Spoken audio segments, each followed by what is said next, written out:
we'll take a closer look at exchange rates and how they're determined.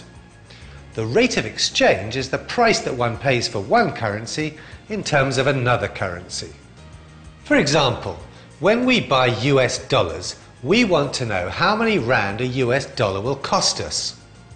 And to explain the determination of the exchange rate and the change in the exchange rate, we'll use demand and supply analysis.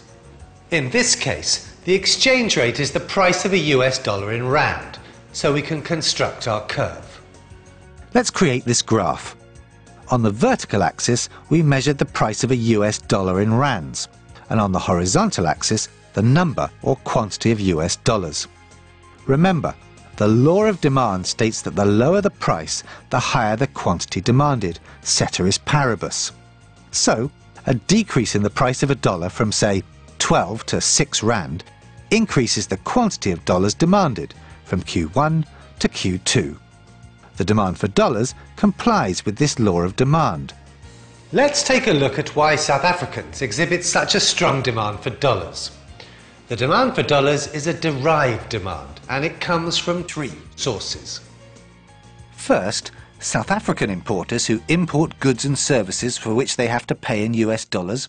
Secondly, South African residents who wish to purchase dollar-denominated assets overseas. And thirdly, foreign residents selling off South African financial assets. A decrease in the price of dollars implies that an American tractor, for instance, bought from the US would now be cheaper. To illustrate this, at an exchange rate of 12 rand to the US dollar, a tractor costing 50,000 US dollars in America will cost 600,000 rand in South Africa. If the dollar price is lower, say at 8 rand to the dollar, the same tractor will cost only 400,000 rand in South Africa. At a lower price for dollars, American goods become cheaper and more are bought, so the quantity of dollars demanded for these purchases goes up. Now that we know what causes a movement along the demand curve for dollars, we need to consider what will cause a shift of that demand curve. If a movement along the demand curve for dollars is caused by a change in the price of dollars, a shift of the whole curve must be caused by any of the non-price factors.